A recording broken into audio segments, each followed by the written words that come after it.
It's finally time. Let the Eurovision Podcast contest begin. Hello, and welcome to a new episode of the Eurovision podcast. Today we will take a look at the next 9 songs which are selected for this year's contest. These are from Estonia, Denmark, Italy, Portugal, San Marino, Russia, Austria, Switzerland, and Greece. So we have the next 10 songs. There are some internal selected songs. There are some national final songs. So there's a bunch of both. So let's start with the first one. The first one is Estonia, and EST returns back again. This is one of my favorite national finals because Estonia is such a small country with a population of around 1 million, I think, but still each year they deliver such a good national final with many good songs, and this is really fun to watch, and I really like EST. It is one of my favorite national finals, and look at, for example, Germany, which is 80 times bigger than Estonia, but still they can manage a very good national final with many semifinals, and this is what I really like about those small countries. They take this contest very serious, like Malta, like Iceland, and they have even national finals with semifinals. So I really like that especially those small countries, they take this contest very serious. Uku Suviste won last year, and he guaranteed one place in the semifinals, not in the final, but in the semifinals. So he returns back with a new song, and also I think we're the same songwriters. So in the first semifinal, we saw some familiar names, which are Tanya. She already represented Estonia in 2014. She has a very like an 80s song, a very dance song. And there's also Koit Tome. He was somewhere in the 90s for Estonia, and also with Laura in 2017. So he's yet again returning. He returns very often to EST. So this semifinal was won by Koit, and Tanya, she missed her qualification very thin, so she came like one position before the last one who advanced to the final. So this final, only male artist advanced, which is a little bit of, well, I like diversity in the national final, so I don't like just one type of song, one type of singers, or only males. So I really wish to have a diversity, but maybe for the next semifinal. And in the next semifinal we also saw some familiar names. Juri Potsman, he represented in 2016 Estonia, and Uku Suviste, of course, he won last year. So Yuri's song was immediately my favorite in this year's EST. It is very short, like it was like only 2 minutes, a little bit more than 2 minutes, but it's a very cool song. He's very like chill, cool looking, and this camera positions, it really suits to his song and his style. And even though I wished there was like one bridge and one more longer chorus, it's still a very nice song, and it was immediately my favorite to win. And he advanced to the final, so that's good. And Uku's song, well, it's better than last year, of course, but it still sounds a little bit less dated than last year, but still it sounds like one of the songs in the late 2000s. It's the same style, and also the music videos are very like in this era. We saw a lot of such kind of music videos, but still he improved, which is a good thing. I can appreciate that. But if I have to choose, Yuri is of those two, Yuri is my favorite.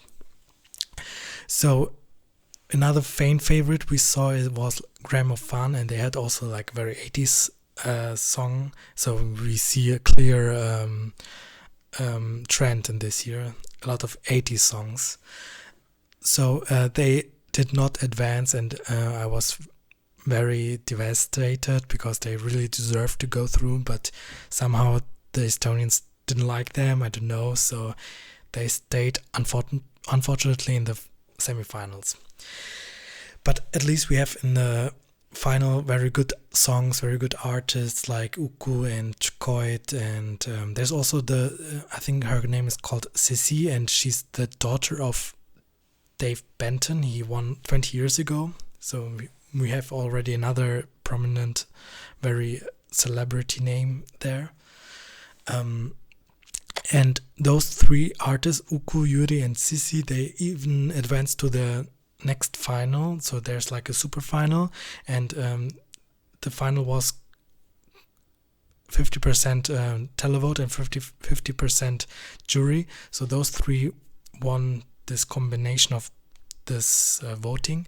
So they advanced to one more super final, and this super final was only televote, which is won by Uku, like with a landslide. He had like twice of the votes of Yuri and Sissi combined. So clearly he's very famous among Estonians, and also many voted for him because maybe last year he did not advance to Eurovision, so he got all those pity points maybe. Even though I really liked Yuri a little bit more, but Uku, he will do great. He's a good singer, he's very stylish, good looking, and he will get some points. But about qualification for the grand final, we will discuss this in the later episode. But for now, his song is better than last year, so this is what I appreciate. Next one is Denmark, and Denmark is, I always say, like, what is your, when people ask me what is your least favorite country in Eurovision, I always say Georgia and Denmark. Georgia because I never liked their songs. I only liked two of their songs. It was the debut entry by Sofo, Visionary Dreams, and in 2015 Warrior by Nina Soblati. All the other songs I don't really like. I can't really connect to them. So then Georgia is one of my least favorite, and Denmark is also one of my least favorite because they always send generic pop songs, and this is what I don't like. Each year, since I follow this contest, the national final, the Dansk Melodi Grand Prix, is always consisted with generic pop songs. So there's no diversity. It's always like the same bunch of similar sounding songs which are forgettable. They don't stay in your minds. Okay, we have like exceptions. For example, Emily de Forest, she won the whole contest.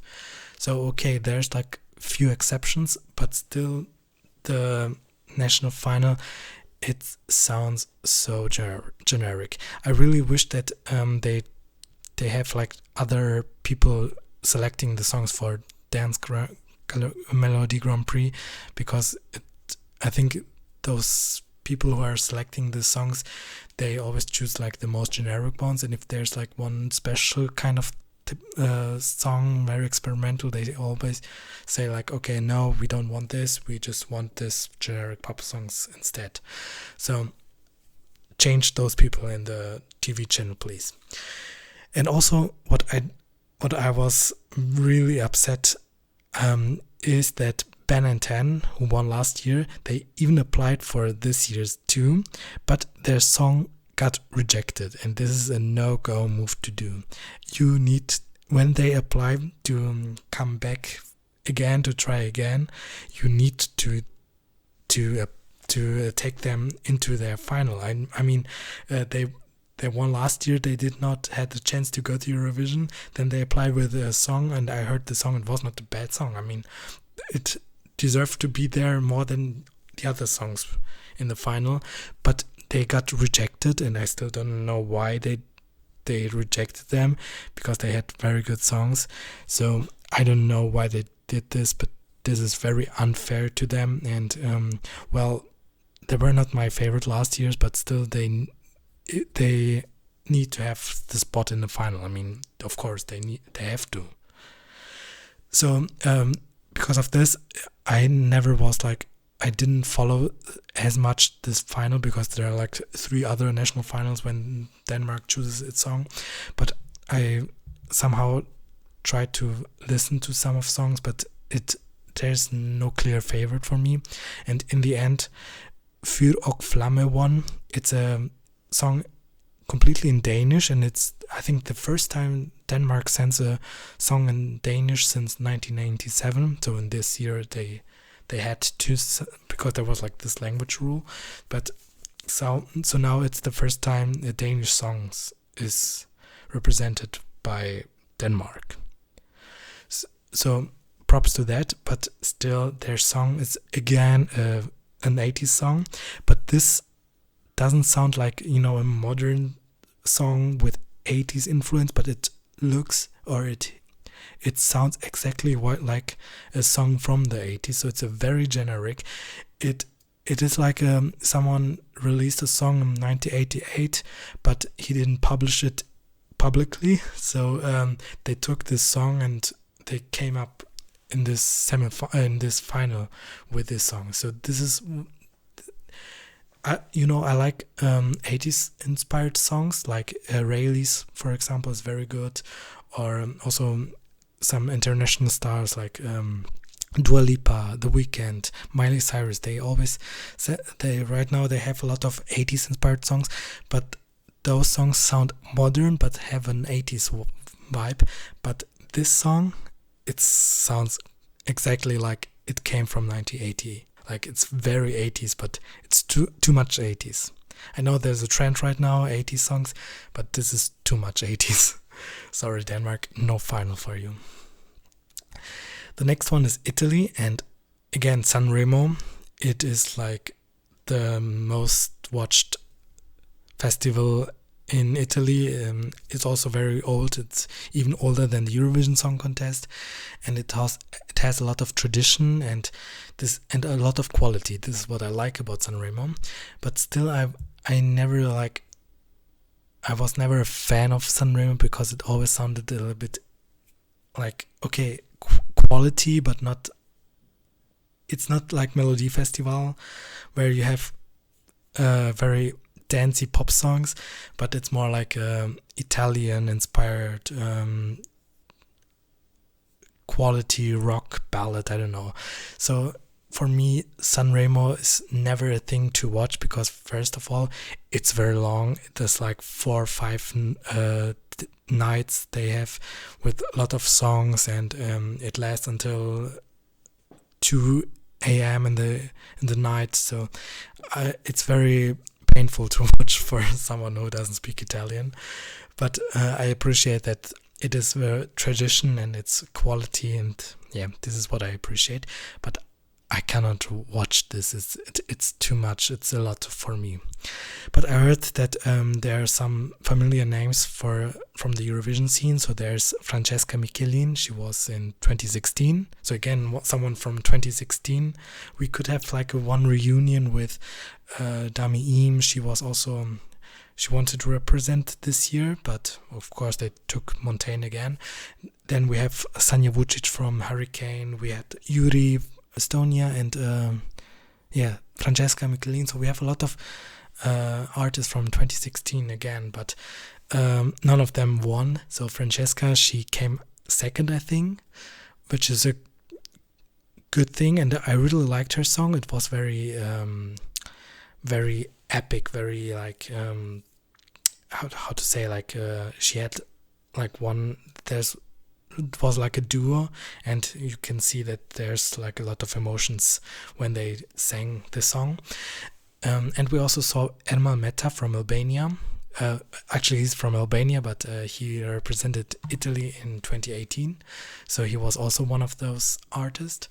And but in the end, one very special song and artist won. It was a group Måneskin with Zitti e Buoni, and it's very untypically for Sanremo to that they won, because they're like young artists, and they had a very cool modern rock song, and usually it's Sanremo picks other songs like established Italian artists with a ballad, I don't know, but so it was a very surprise for me that they choose this as winners. But okay, Mahmoud was also not very typically Italian Sanremo, and in the end he won. So probably there's like a change in Sanremo, so it becomes a little bit more modern since the last years. So it's a good progression, a good evolution from Sanremo. And they did not had the right to represent Italy. It's like optional, so they ask if they want, but they immediately said that they want to represent Italy in Eurovision, so they will go to the Eurovision stage. So thank you for this, because it's a very nice pop song, rock song, not pop. It's very, very rocky. It's not very typical for Italy, but it's very like those 90s rock songs, but in a good way. So I really like this, and also their styles are if you look at the Instagram profiles of the members, everyone looks like very stylish and very edgy, very cool. So good job, Italy.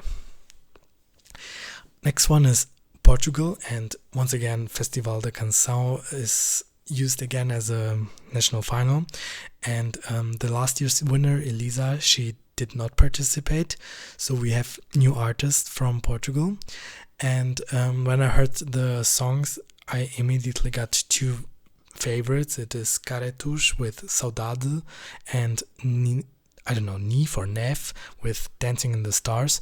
So both songs are special on their own, but very good overall. So Saudade is a little bit more Portuguese. It's very I get how was the singer's name? He was in 2080. Osiris, I think. It is in kind of this style, and this is what I appreciate.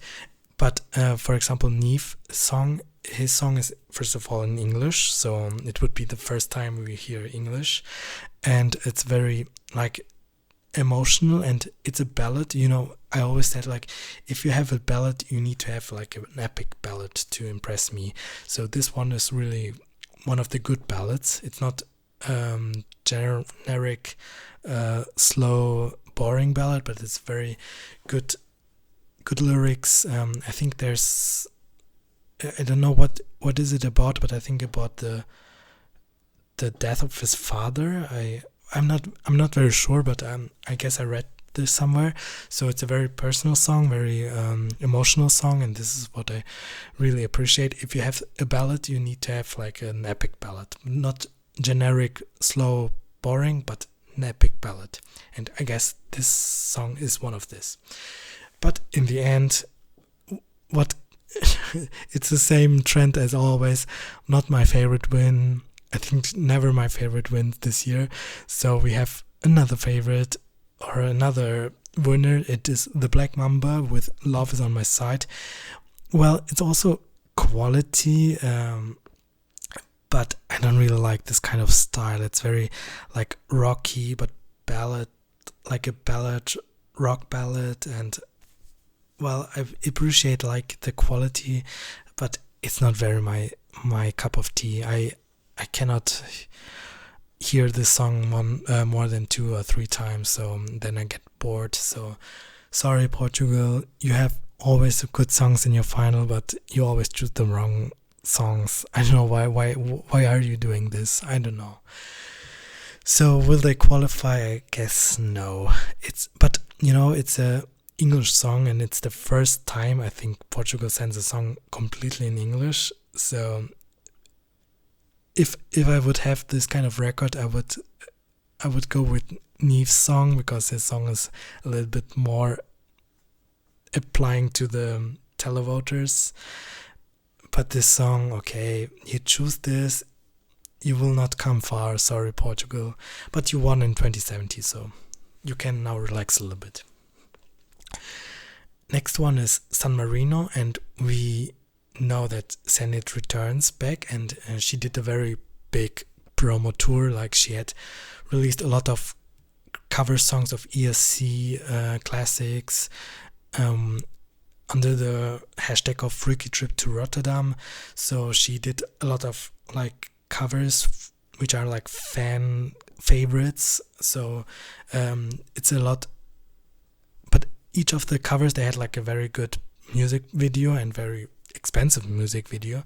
So I was like, my question was, how can she afford all this? I don't think that the San Marinese television pay for her, so she had to do this all on her own.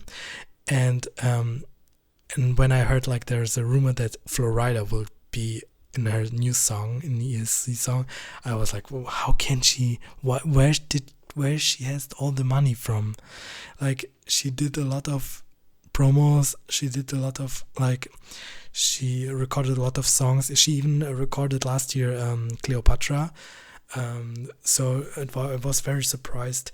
I heard a rumor that she has a rich wife, but I'm not very sure about this. But yeah, if that's so, okay. But she gives us a lot of like good music to listen to, and it created also like a hype around her. So I think she did a good job by doing this. When I first heard the song, it was like a leak, and I was like pleasantly surprised, and I was like, wow, this is San Marino. I cannot believe it, because San Marino is never one of my favorites. It's always like one of my least favorite countries. But when I heard this, it was very modern. There's like East African sound in it. It is very modern. You can dance to it. So it's a big surprise for me. And also Florida is in it. I mean, he was in my teeny years. I heard a lot of songs from him because he was like in every song it was featuring Florida. So will he be on Rotterdam? In Rotterdam on the stage? I think it is confirmed, but only if it's possible for him to go, then he will be there. If not, then probably he will be a hologram, or he will create a music video and then they show it this on the stage. But I hope that he will be on the stage, because it will be a huge boost in the televote if people realize that, oh my god, it's Florida. So I hope that he managed to go to the stage. And when the song was released, it immediately jumped from like one of the last positions to the top 10, I guess, in the betting odds. So this song will be San Marino's best result ever. And if they win, it will not be a surprise for me. So good job, San Marino. Next one is Russia, and well, I was hoping Little Big returns because they're very huge artists, and last year's song was really funny, epic. It's kind of 70s style, so they could return again with 80s style, so they can come up with a new trend. So, but the TV channel in Russia, they did not select them.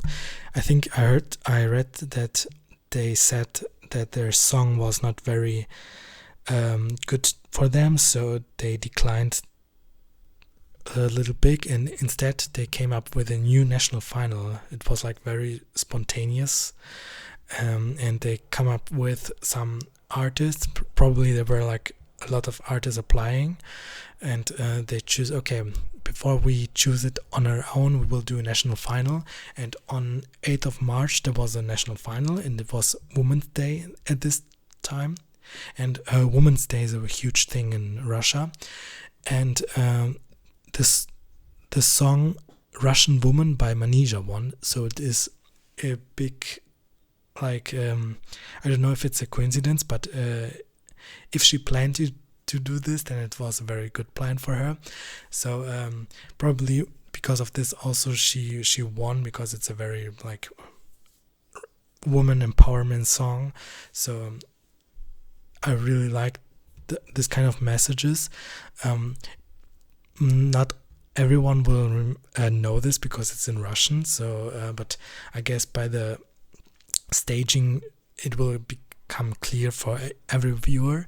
And Manija is a very good artist on stage. I really like her. She's very funny, she's very quirky, and she will do a very good stage show. And the song is also, it's a typically grower for me. The more I listen to the song, the better it gets. So good job, Russia, even though I'm a little bit upset that Little Big does not return. But maybe next year I hope they will come back. But this year we will have Manija, and she's also a great artist. Next one is Austria, and Vincent Bueno got his chance again. And if I could wish, then I would have a new artist, because nothing against Vincent Bueno. He's a very good artist. He's very, like, he can dance very good. His voice is good, but it's very generic pop song last year, and I was afraid that it will again be a very generic pop song, and well, it did. So his song Amen, it's, by the way, it's the same song title like Slovenia, so, but it's not the same song. This would be a very nice coincidence if they have like the same song selected. It would be a very funny accident, but it's two different songs but the same song title, and it's a little bit less up tempo like last year, so it is very slow, but it's not like Portugal Neve songs are a ballad, but it's more like a boring ballad. So I don't really like it. It's very generic, very boring, very forgettable. Again, like last year, I predicted this for this year again, and it did. So sorry, Austria, you won't be in the final. Sorry, you need to risk again something. Maybe not send a drag queen again, but try to have like new quirky artist. I don't know. Try to find someone who's not very forgettable, and then you will achieve a good result again.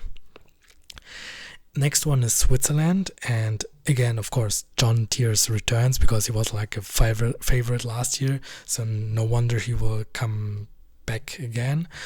And when I heard his song, it was like the same vibe as his song last year.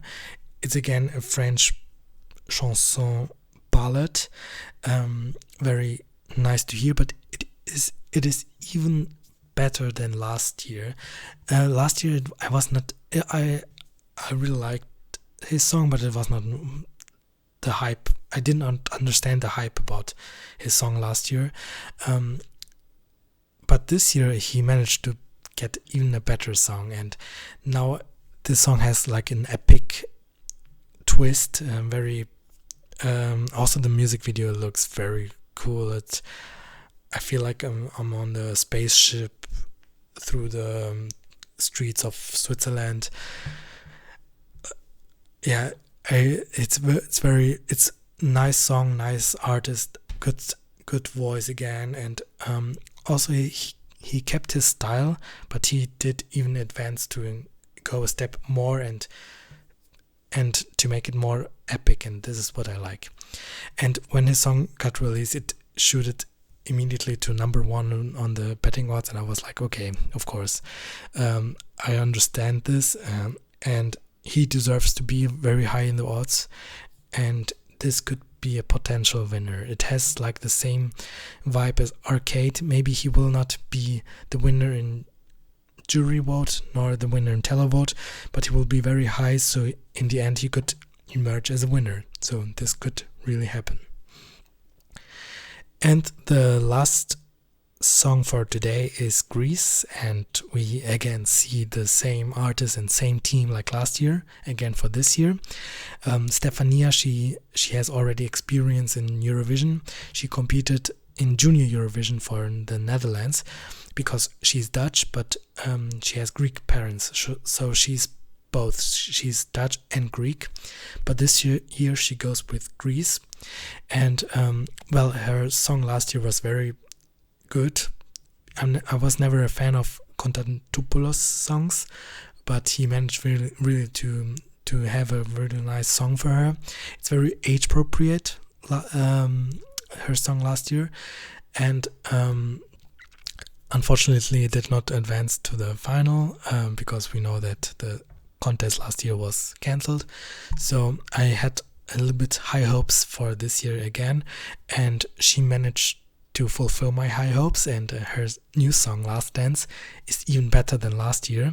And this song matured, like it is it's not for a teeny girl anymore, but more for like a young adult, and I think it suits her very good because she matured since last year. She's now very confident. She has a new style. She looks very good, and now her new style suits very good to her new song.